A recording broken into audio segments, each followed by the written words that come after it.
Three bodies of Apache women hung upside down, their limbs tightly bound with rough rope. Blood had dried into dark streaks against their sun-kissed bronze skin. Their backs were marked with whiplashes so deep that the flesh had split open. One of them was completely unconscious, her head hanging low as if she were dead. The other two were still breathing, barely, their eyes open but void of light. Elias had seen scenes like this before. This was not an execution. This was abandonment left to die slowly. The Apache tribe had passed judgment, delivered the beatings, and walked away, leaving the western sun to finish the rest. He looked around. Footprints of warriors were still clearly visible in the hardened dirt. They had left not long ago. If he cut the ropes and tried to help, they would come back. And when they did, none of the four would survive. Elias Ward was a lonely farmer. His wife had died during the epidemic. His only son was buried just behind the old wooden house. He had grown used to watching everything he loved get taken away, powerless to stop it. But this time, there were three women still breathing. Elias stepped forward, his hand trembling slightly as he drew the knife from his belt. The blade sliced through the first rope. The heavy body dropped, and he caught her just in time. She did not cry out. She just wheezed faintly. Second rope. Then, the third. When Elias hoisted the tallest woman onto his shoulders, sweat mixed with blood as it ran down his back. He did not look back at the wooden posts, because he knew very well. From this moment on, he had chosen to stand with the condemned and go up against the entire Apache tribe. Elias managed to bring all three women back to the cabin just as the sun dipped low on the horizon. The old wooden house creaked in the hot wind, filled with the scent of antiseptic mixed with blood and dust. He laid each of them down with care, as if handling something so fragile it might shatter at the slightest touch. The tallest one, Takina, was heavier than he had expected. Her body was solid, broad-shouldered, muscles still tense even in unconsciousness. As Elias bent down to change her bandages, Takina woke up. There was no scream. No pointless panic, only the raw instinct of a warrior who had been betrayed. She grabbed the knife from the table, rolled over, and lunged straight at him. The blade cut through the air, grazing Elias's neck. He managed to step back just in time. A burning pain shot through his forearm. Blood dripped onto the wooden floor. The other two women jolted awake on reflex, pressing their backs against the wall, eyes wide open, ready to fight if they had to. Not a single word was spoken. Elias stood still. He did not reach for his gun. He simply placed another knife slowly on the table and stepped back, widening the space between them. His voice was low, not commanding. If you want to leave, then leave. If you want to stay, then stay. The cabin door was still open. The hot wind blew in, carrying the scent of dry earth and the faint hum of insects. Takina stared at Elias, her chest rising and falling. She was used to seeing men afraid, or angry, or trying to assert control. But this one did not. He turned his back, wrapped a cloth around the wound on his arm, and went on boiling water as if nothing had happened. That night, no one slept all the way through. The three women took turns keeping watch. Takina sat closest to the door, the knife resting on her thigh, her broad back cutting off half the glow from the oil lamp. The other two leaned against the wall, their eyes fixed on Elias. If he made one wrong move, they would not hesitate. But Elias did not make a move. He lay on the wooden chair near the stove, staring up at the cracked ceiling, listening to the heavy breathing behind him. For the first time in many years, the cabin was no longer empty. And for the first time, the silence held a deadly tension not from nature, but from people who had been betrayed far too many times. Morning came slow and heavy. Sunlight slipped through the cracks in the cabin door, landing on the wooden floor where dried blood from the night before still lingered. Elias was up early, as was the habit of a farmer who had long lived alone. He lit the stove, boiled water, and set a pot of thin porridge over the fire. He did not look back. Takina watched from the corner of the room. She stood a full head taller than Elias, with broad shoulders and arms as solid as oak. But this morning, her gaze had softened. It was no longer fierce, only cautious. The kind of caution born in those who had learned to survive through suspicion. Elias placed a bowl of porridge on the table, then stepped back. "Eat," he said evenly. "Water is outside. If you need to leave, The horses are behind the barn. There were no conditions, no price to pay. The other two women looked to Takina. She gave a faint nod. They ate slowly, as if afraid the food might disappear if they rushed. Elias stepped outside to repair a broken section of the fence. Dust from the wind clung to his shirt. From inside the cabin, Takina watched him. The man worked as if no one had been hanging hafted, dead just the day before.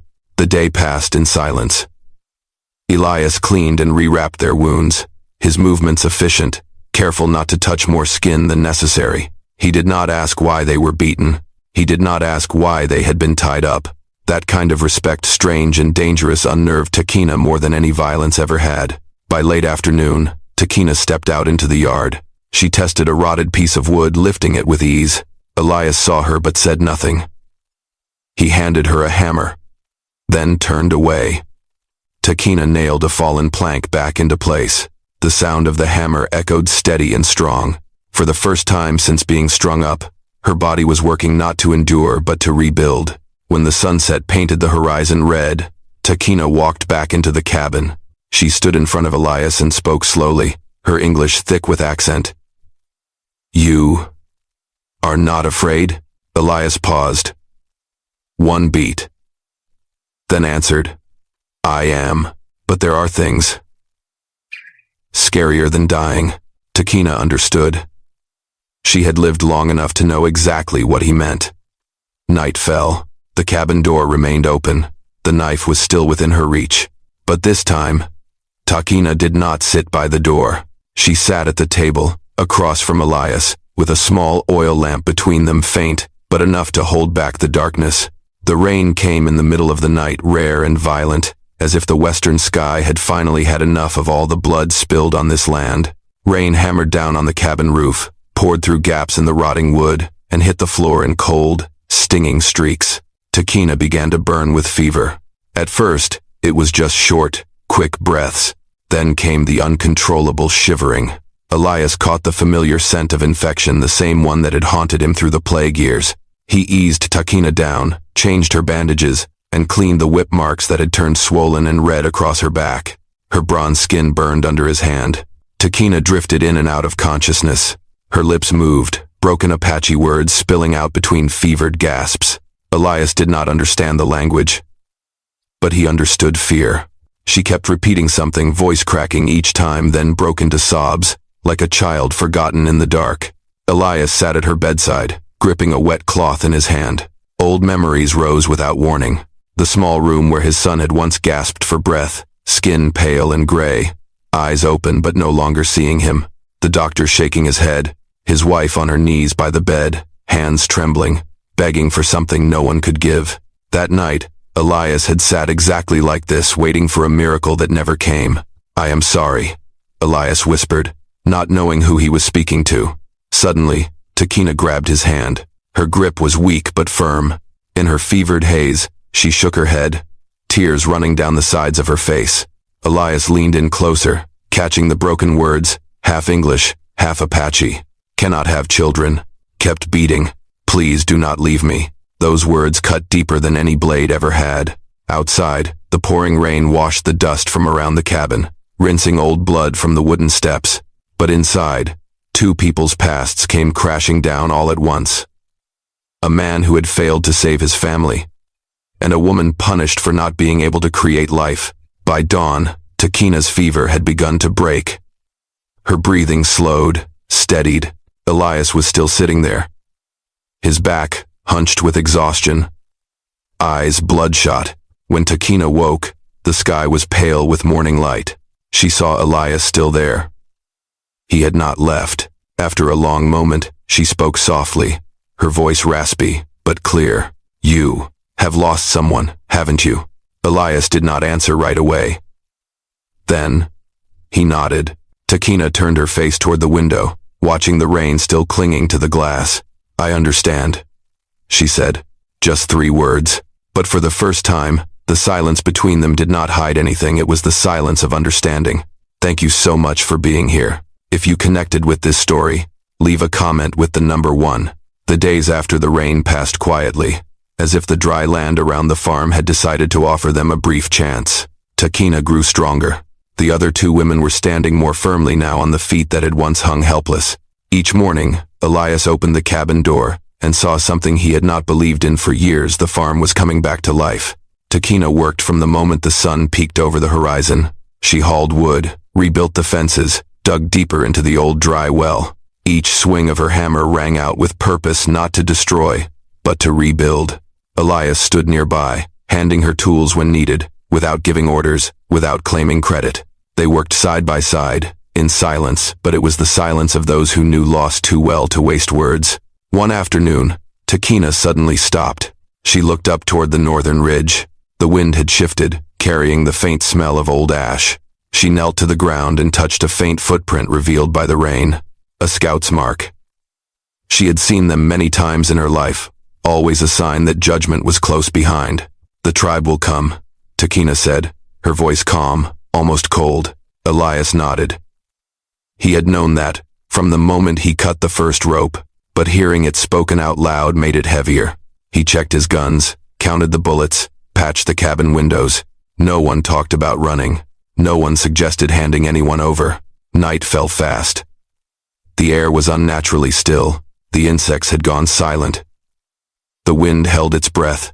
Takina stepped into the cabin and closed the door for the first time since she had arrived.